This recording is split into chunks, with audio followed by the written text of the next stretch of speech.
ওম নমো ভগবতে বাসুদেবায়। জয় শ্রীকৃষ্ণ। রাধে রাধে।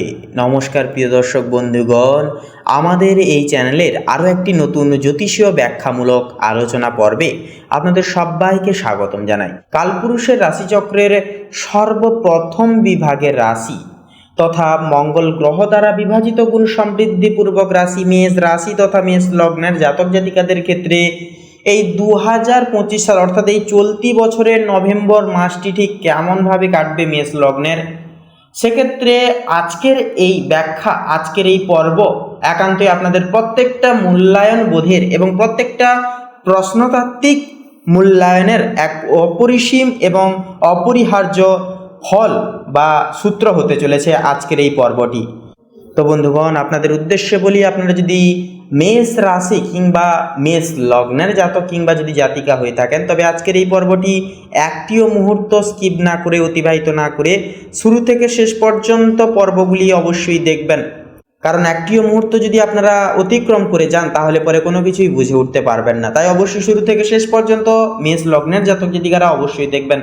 সেক্ষেত্রে বন্ধুগণ, বৃহস্পতির যে কর্কটে প্রবেশ এবং যার প্রভাব আপনাদের চতুর্থ ঘরে এসে পড়া, তা সংক্ষেপে বলতে গেলে অনেকটাই কিন্তু কম এবং অনেকটা কিন্তু আমাদের পরিবারের উপরে কিন্তু প্রভাবটা ফেলে। সেক্ষেত্রে আরও অনেক কিছু বিষয় আছে একান্তই কিন্তু সে বিষয়ে কিন্তু গভীরভাবে প্রভাব ফেলবে। বৃহস্পতি যেহেতু আধ্যাত্মিকতা এবং একান্তই কিন্তু ঐতিহ্যবাহী এবং একটি গুরু গ্রহ, সেহেতু কিন্তু ব্যাপকভাবে কিন্তু প্রভাব ফেলবে আপনাদের জীবনচক্রে। পাশাপাশি শনি রাহুর প্রত্যাবন অবস্থান, কেতুর প্রভাব আপনাদের সম্পূর্ণ জীবন চলচ্চিত্রকে কিন্তু বদলে দেবে। তাই আসুন আজকের এই পর্ব অতিরিক্ত কথা না বাড়িয়ে শুরু করা যাক। প্রথমেই বলি, আপনাদের ক্ষেত্রে আপনাদের লগ্ন ও সপ্তম ভাব একান্তই, অর্থাৎ আপনাদের প্রথম ঘর হচ্ছে প্রথম ভাব লগ্ন, সপ্তম ভাব হচ্ছে একান্তই আপনাদের দাম্পত্য ক্ষেত্র। মাসের প্রথমার্ধে একাধিক গ্রহ যেমন সূর্য, বুধ ও মঙ্গল, পাশাপাশি শুক্র আপনার সপ্তম ভাবে কিন্তু তুলা রাশিতে গোচর করবে।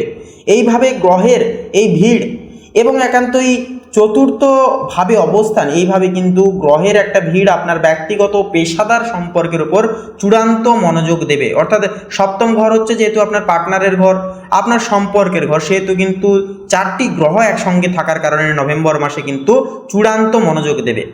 সপ্তমভাবে এতগুলি গ্রহের অবস্থান সম্পর্কের ক্ষেত্রে একই সাথে গভীর ও উত্তেজনা সৃষ্টি করবে। পাশাপাশি বন্ধুগণ, এরপরে বলি শনি এবং রাহু আপনার দ্বাদশভাবে একান্তই কিন্তু অবস্থান করবে, যা ব্যয় ও বিদেশ সংক্রান্ত ক্ষেত্রে প্রভাব বিস্তার করবে।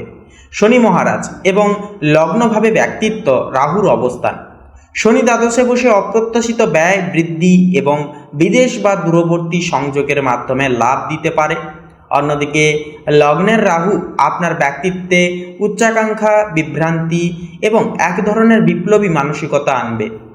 দেবগুরু বৃহস্পতি আপনার একান্তই কিন্তু চতুর্থ ঘরে নিবাস করবে। তো চতুর্থ ঘর হচ্ছে আপনার মায়ের ঘর, আপনার পরিবার। সেক্ষেত্রে বৃহস্পতির অবস্থান আপনার একান্তই আর্থিক সঞ্চয় এবং পারিবারিক জীবনে, মায়ের জীবনে সুখ শান্তি সমৃদ্ধি নিশ্চিত করবে। তবে যদি কোনো অসুখ বেসুখ থেকে থাকে, জটিল বা কঠিন কোনো অসুখ বেসুখ থেকে থাকে, সেগুলিকে কিন্তু একান্তই আপনারা ডাক্তারি পরামর্শের সুবাদে সেক্ষেত্রে চলবার চেষ্টা করবেন। ছোটোখাটো শারীরিক সমস্যাকে এড়িয়ে একেবারে ভুলেও যাবেন না, যেহেতু মায়ের স্বাস্থ্যের বিষয় কিন্তু একান্তই আপনাদেরকে একান্তই গুরুত্ব দিতে হবে। সেক্ষেত্রে বৃহস্পতি যেই ঘরে বসে সেই ঘরের ফলকে কিন্তু বৃদ্ধি করে তোলে, বাড়িয়ে তোলে। যদি খারাপ কিছু সেই ঘরে থাকে তাহলে খারাপ জিনিসটাকে বাড়িয়ে তুলবে, যদি কিছু পজিটিভ সূত্র থাকে, সুরাহা থাকে, পজিটিভ ফল পাবেন। তার পাশাপাশি বলি কেতু আপনার সপ্তমভাবে স্থিত, যা অংশীদারিত্ব। কেতুর অবস্থান আপনার সম্পর্কের ক্ষেত্রে বিচ্ছিন্নতা বা গভীর আধ্যাত্মিক সংযোগের কিন্তু ইঙ্গিত দিতে পারে নভেম্বর মাসের মাঝামাঝি সময় থেকে শেষের কাল পর্যন্ত। এরপরে আসুন আরও গভীরে বিশ্লেষণ করা শুরু করি। নভেম্বরের শুরুতে, অর্থাৎ পারিবারিক জীবন এবং প্রেমের ক্ষেত্রে নভেম্বরের শুরুতে যদি বিশ্লেষণ করি, সেক্ষেত্রে নভেম্বরের শুরুতে সপ্তমভাবে চারটি গ্রহের একসাথে গোচরের কারণে আপনার সম্পূর্ণ মনোযোগ আপনার জীবনসঙ্গী বা প্রেমের সম্পর্কের দিকে নিবদ্ধ থাকবে। বিবাহিত জীবনে আবেগ এবং মতের আদান প্রদান তুঙ্গে থাকবে। সম্পর্কের ক্ষেত্রে উত্তেজনা বাড়লেও শুক্র ও বুধের প্রভাবে আপনি সেই উত্তেজনাকে সহজে মিটিয়ে ফেলতে পারবেন। যারা প্রেমের সম্পর্কে আছেন তারা তাদের সম্পর্ককে আরও এক ধাপ এগিয়ে নিয়ে যাওয়ার কথা ভাবতে পারেন। তবে এই গ্রহের ভিড় এবং কেতুর যে সম্মিলিত প্রভাব কিছু ভুল বোঝাবুঝি বা অতিরিক্ত প্রত্যাশা সৃষ্টি করতে পারে আপনাদের মধ্যে। একান্তই আপনাকে আপনার সঙ্গীর প্রতি আরও সংবেদনশীল হতে হবে, যত্নবান হতে হবে। পারিবারিক দিক থেকে দ্বিতীয় ভাব বৃহস্পতির অর্থাৎ চতুর্থ ভাব বৃহস্পতির থাকার কারণে পরিবারের শান্তি বজায় থাকবে এবং পারিবারিক অনুষ্ঠানে অংশগ্রহণের সুযোগ আসতে পারে। একান্তই মায়ের দিক থেকেও কিন্তু সহযোগিতা বা সাপোর্টগুলি কিন্তু আপনারা পাবেন। কর্মজীবন এবং আর্থিক বিষয় নিয়ে এবারে কথা বলি। তো কর্মজীবনের দিক থেকে এই নভেম্বর মাসটি চুক্তিভিত্তিক কাজ, অংশীদারিত্ব বা যৌথ উদ্যোগে সাফল্যের জন্য অত্যন্ত অনুকূলভাবে শিরোধার্য হবে। সপ্তমভাবে গ্রহের পজিটিভ এনার্জি তথা প্রভাব ব্যবসায়ীদের জন্য নতুন চুক্তি বা সম্প্রসারণের সুযোগ কিন্তু আনবে। তবে লগ্নে রাহু আপনার মধ্যে অতিরিক্ত উচ্চাকাঙ্ক্ষা সৃষ্টি করতে পারে, যা আপনাকে কিছুটা ঝুঁকি নিতে প্ররোচিত করবে। শনি দ্বাদশভাবে থাকায় বিদেশি ক্লায়েন্ট বা দূরবর্তী যোগাযোগ বা এমএনসিতে কর্মরতদের জন্য অপ্রত্যাশিত লাভের সম্ভাবনা রয়েছে। আর্থিক ক্ষেত্রে দ্বিতীয়ভাবে গুরু থাকায় সেক্ষেত্রে আপনার সঞ্চয় এবং আর্থিক স্থিতিশীলতা বৃদ্ধি পাবে। তবে দ্বাদশভাবে শনি ও রাহুর দৃষ্টির কারণে অপ্রয়োজনীয় বা অপ্রত্যাশিত ব্যয় কিন্তু বাড়তে পারে, বিশেষ করে বিদেশ, স্বাস্থ্য বা গোপন খাতে। তাই আর্থিক ব্যবস্থাপনায় শৃঙ্খলা বজায় রেখে চলা আবশ্যক হবে। স্বাস্থ্য এবং মানসিক অবস্থার বিষয়ে এবারে কথা বলি। লগ্নে যেহেতু রাহুর অবস্থান থাকছে, তা আপনার মানসিক জীবনে অস্থিরতা এবং বিভ্রান্তি সৃষ্টি করতে পারে বা আনতে পারে। আপনার সিদ্ধান্ত গ্রহণের ক্ষমতা কিছুটা প্রভাবিত হতে পারে। আপনাকে অতিরিক্ত চিন্তা এবং চাপের কারণে স্নায়ু সংক্রান্ত সমস্যা থেকে দূরে থাকতে হবে। সপ্তমভাবে গ্রহের ভিড়ের কারণে অতিরিক্ত কাজের চাপ বা সম্পর্কে টানাপোড়েন থেকেও মানসিক চাপ বাড়তে পারে। তবে মঙ্গলের প্রভাবে শারীরিক শক্তি বজায় থাকবে। স্বাস্থ্যের দিক থেকে আপনাকে মাথা ব্যথা, চোখের সমস্যা এবং হঠাৎ আঘাত থেকে সতর্ক থাকতে হবে। মানসিক শান্তির জন্য এই নভেম্বর মাসে নিয়মিত ধ্যান বা খাদ্যাভ্যাস প্রফুল্ল রাখা অত্যন্ত ফলপ্রসূ হবে।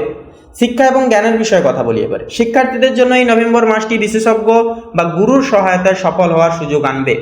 উচ্চশিক্ষার জন্য যারা দূরবর্তী স্থান বা বিদেশে যাওয়ার পরিকল্পনা করছেন, তাদের জন্য শুভফল লাভের সম্ভাবনা রয়েছে। তবে লগ্নের রাহুর প্রবেশ বা অবস্থান করার কারণে পড়াশোনায় মনোনিবেশ কিছুটা বিভ্রান্তি আসতে পারে।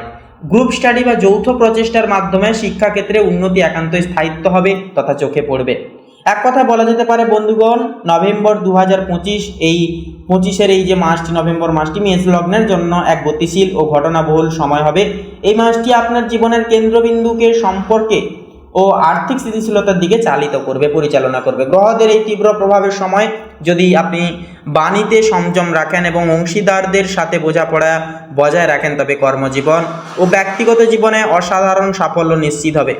নিজের উচ্চাকাঙ্ক্ষাগুলিকে নিয়ন্ত্রণ করে বাস্তবসম্মত পথে এগিয়ে চলুন। এই নভেম্বরে ভাগ্য আপনার সাথী হবে।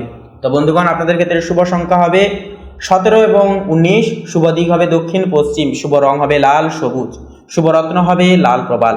তো বন্ধুগণ, আপনারা সকলে ভালো থাকুন, সুস্থ থাকুন, সতর্ক থাকুন। এই নভেম্বর মাসটি আপনাদের মনের কামনা বাসনা পরিণয়ন পরিগঠনের ক্ষেত্রে উপযুক্ত সময়কাল, উপযুক্ত মাস হয়ে উঠুক। নমস্কার।